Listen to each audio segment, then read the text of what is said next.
Bonsoir, bienvenue dans une nouvelle vidéo. Le Real Madrid l'emporte 4-0 face à Elche. Il fallait tenir, il fallait montrer qu'on était là après cette victoire en Coupe du Monde des clubs. Et on l'a fait, le Real Madrid l'emporte et reste à 8 points du FC Barcelone. Allez, on commente tout ça.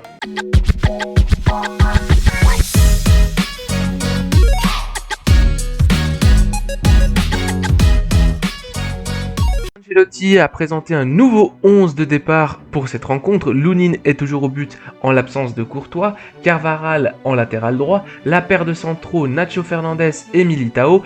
Dieu merci, il n'a pas pris Rudiger qui franchement a montré quelques lacunes ces derniers matchs. Surtout sur les retours défensifs. Alaba, latéral gauche, qui a permis de donner de la profondeur au jeu. Et puis le milieu de terrain, tout nouveau. Alors là, pas de Kroos pour indisposition aux blessures. En tout cas, c'est ce qu'il avait dit dans la conférence d'avant-match. Et non plus pas de Modric titulaire. Alors il y avait Ceballos, le crack, un des meilleurs joueurs sur le terrain. Camavinga en pivot et Valverde pour compléter le milieu de terrain. En attaque, Benzema en pointe, Rodrigo qui remplaçait Vinicius parce que Vinicius avait trop de cartons jaunes donc il était suspendu. Et puis l'ailier gauche, l'ailier droit pardon, c'était Asensio, un 11 avec de bons joueurs, un 11 quand même plutôt neuf pour le Real Madrid, plutôt inhabituel avec ce milieu de terrain Valverde, Ceballos, Camavinga, mais il faudra peut-être s'y habituer parce que Kroos et Modric ne sont pas tout jeunes et il faudra quand même faire en sorte que Valverde joue à sa position un jour lorsque le Real Madrid aura un vrai ailier droit et pas Asensio. Enfin, pour les buts, qu'est-ce qui s'est passé? Alors, vous les voyez affichés à l'écran. On a Asensio qui a marqué à la 8e minute. Il est dans son jardin, Asensio. En fait, ce qu'il fait, c'est qu'il fait des slaloms. C'est comme à l'entraînement, comme s'il y avait des pots de fleurs et il essaie de les esquiver comme ça, dans l'axe, crochet du gauche, puis il rentre dans la surface et juste, il vient de rentrer dans la surface, il met une frappe 1-0 pour le Real Madrid. Donc il a vraiment fait un slalom entre 3-4 joueurs d'Elche, c'était un peu difficile à voir parce que Elche, ils ont fait de la peine quand même dans ce match. À la 15e minute, bon travail de Rodrigo, qui pour moi était le MVP du match. Rodrigo, il peut jouer toutes les positions à l'attaque. Voilà, Rodrigo, il peut jouer faux neuf, 10,5, il peut jouer ailier droit, ailier gauche, il peut jouer buteur, bref, Rodrigo MVP. Cette fois, il était sur la gauche, un bon travail avec le ballon, il centre pour Karim Benzema, tête plongeante, mais à côté, on voit un peu que Benzema, il est un peu lent sur certaines occasions, même si aujourd'hui, il a fait un grand match. Ça, c'était à la 15e minute. À la 20e, bon travail de Benzema au milieu de 4 joueurs, il fait une petite passe en retrait et une frappe dangereuse de Valverde qui finit à côté. À la 30e, centre de Carvajal, tête de Benzema sur le bras du défenseur, penalty, Benzema va transformer le penalty en minant la lucarne droite. 45e, Benzema reçoit le ballon un peu trop fort dans ses pieds, il arrive quand même à se retourner, il glisse à gauche pour Rodrigo qui couche le défenseur mais sur un dribble à la Ronaldinho, à la Lionel Messi, je crois que c'était Lionel Messi contre Alaba. Et je crois que c'était Lionel Messi qui avait couché Alaba une fois en Ligue des Champions. Bah là c'était pareil, c'était Rodrigo qui couche le défenseur comme ça sur un crochet, le défenseur laisse traîner sa jambe, penalty, Benzema qui va concrétiser cette occasion, ce penalty et en minant le côté gauche du gardien. À la 53e, slalom de Benzema dans l'axe, frappe écrasée du droit et arrêt du gardien. 64e, bon travail de Ceballos à l'extérieur de la surface, passe sur la gauche, glissé légèrement en profondeur pour Alaba qui lève la tête, il voit qui au centre, il voit Asensio pour une jolie reprise de volée, mais l'arrêt du gardien parce qu'en fait la balle a touché d'abord le sol avant de se diriger vers le but. À la 80e minute, Modric reçoit à l'entrée de la surface, contrôle, tir du droit, grosse frappe qui mine dans la lucarne opposée et voilà pour les occasions et le score. Elche, rien, voilà. Juste pour dire, Elche, ils me font un peu de la peine parce que non seulement ils sont derniers, mais là, des fois sur certaines phases de jeu, surtout défensives, il y a quand même des concepts tactiques qui sont pas là et ça fait quand même de la peine à voir. Donc malheureusement pour cette équipe, ils avaient aucune chance. Mais on va revenir sur ça dans la deuxième partie parce que 4-0, ça peut paraître une victoire incroyable, mais pour moi, ça montre que le Real Madrid, je sais pas s'ils y croient plus, mais il faut montrer plus. Il faut aller, dans ce genre de match, il faut gagner 6, 7, 8. C'est ça, respecter l'adversaire. Respecter l'adversaire, c'est continuer à jouer, même si on a gagné, si on est déjà en train de gagner avec beaucoup de buts. Il faut montrer qu'on est une équipe dangereuse et il faut mettre la pression sur le Barça. Et pour mettre la pression sur le Barça, il faut aller liquider les adversaires. Là, c'était un match pour un 5, 6, 7-0, pas un 4-0. Allez, je m'explique dans la deuxième partie de cette vidéo. Pourquoi ne suis-je pas aux anges après un 4-0? Pourquoi ne suis-je pas super heureux après une victoire 4-0 où l'adversaire n'a pas pu se prononcer? Bien parce que justement l'adversaire n'était pas très fort, l'adversaire était le dernier du championnat, donc on s'attendait à un match où l'on allait avoir le ballon, un match où on allait avoir plus d'occasions que l'adversaire, effectivement, où on allait dominer, où on allait construire.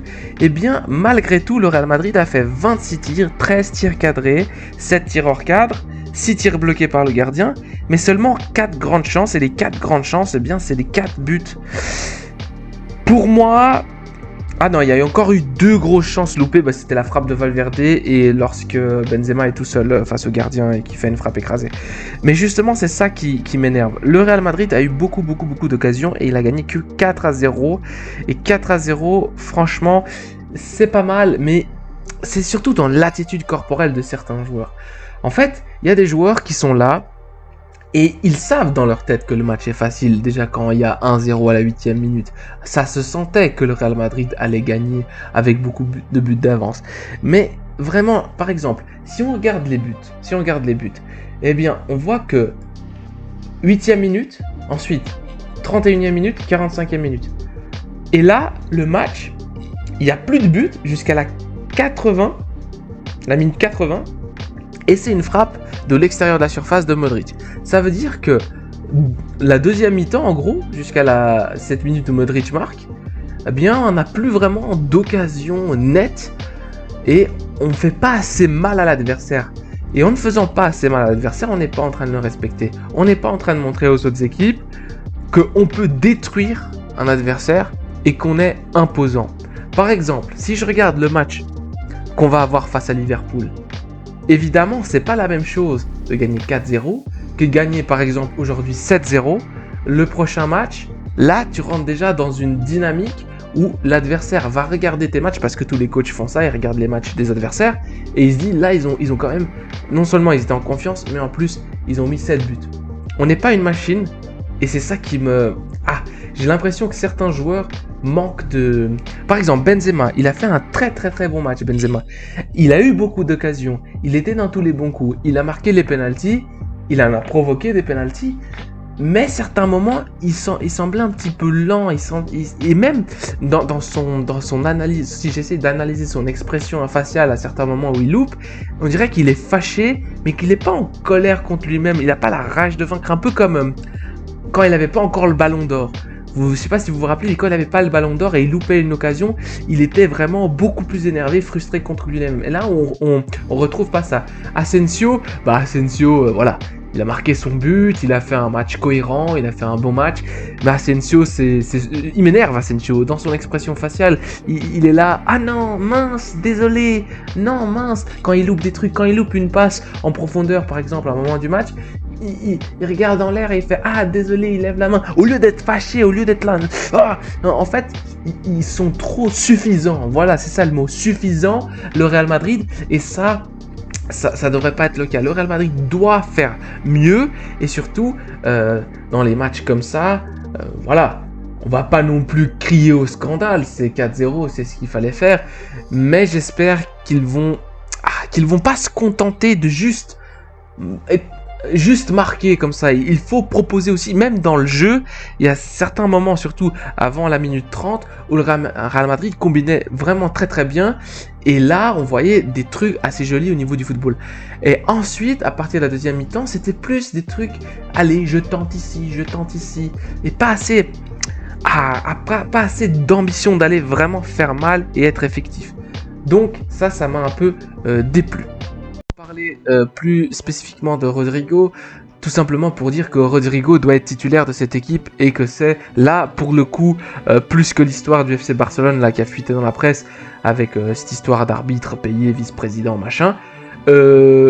C'est un scandale que ce garçon là ne soit pas titulaire de l'équipe. Alors, je sais qu'il y a Vinicius Junior sur la gauche et que c'était sa position, mais je m'en fous. Asensio, enlève-le, fais jouer Rodrigo à droite. Et si Rodrigo à droite ne joue pas super bien ou qu'il aime pas cette position, change quelque chose au niveau tactique et mets-moi Rodrigo faux 9 ou 10 ou 10 et demi juste derrière le numéro 9, juste derrière Benzema. Parce que ce garçon-là doit jouer. À chaque fois qu'il touche le ballon, il est dangereux. À chaque fois. C'est pas genre des fois il fait de la merde. Non, non, non. À chaque fois, il est dangereux. Un crochet, une passe en profondeur, un centre. Il arrive aussi à maintenir le ballon avec lui. Il est calme. Certains joueurs sont... Par exemple, c'est le cas de Vinicius. Vinicius, il prend le ballon, tu sais qu'il va courir sur la ligne de fond, qu'il va essayer de dribbler de 3. Des fois, il va perdre la balle, il va sourire bêtement. Des fois, il va faire une passe un peu hasardeuse avec Benzema, une combinaison, il va la louper. Il va faire ah comme ça en ouvrant la bouche. Ah non, ça aurait pu être mieux. Mais pas Rodrigo. Rodrigo, s'il doit la lâcher parce qu'il sait que c'est compliqué, il la lâche. Mais il peut aussi... Ah oui, les changements de rythme. Quelque chose qui est incroyable avec ce joueur, c'est qu'il peut accélérer, tout d'un coup s'arrêter, re-accélérer et casser des jambes. Aujourd'hui, là, il l'a fait. Il l'a fait et c'est ça sur le penalty où c'est lui qui provoque le penalty où c'est lui qui subit la faute, il a fait exactement ça. Donc Rodrigo, c'est un joueur rapide, puissant, il peut marquer des buts et surtout il est intelligent. Donc s'il te plaît, Ancelotti, fais en sorte que ce garçon-là soit tout le temps titulaire. Allez, merci d'avoir regardé cette vidéo, je vous embrasse, ciao ciao.